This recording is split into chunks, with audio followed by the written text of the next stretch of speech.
Welcome. In this video I will show you how to set up the G-Shift for dual key functions on your in G-Hub for your Logitech G512 keyboard. First of all, of course, we have to open the G-Hub application on our computer, then go to our keyboard menu. Now here we're gonna have to surely disable the onboard mode, and then let's go to Assignments tab, and here you'll find this G-Shift category. But in order for it to work, we have to add the G-Shift button either into the base layer or the FN layer.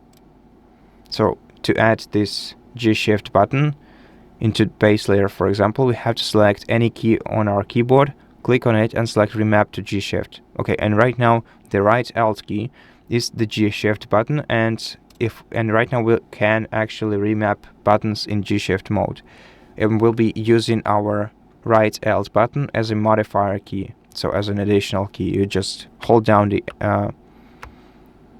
right Alt key, and while you're holding it, you can perform the secondary function by clicking any key on your keyboard, the one of course that you assign your custom mapping to, and this way you will have one more layer of custom shortcuts on your keyboard.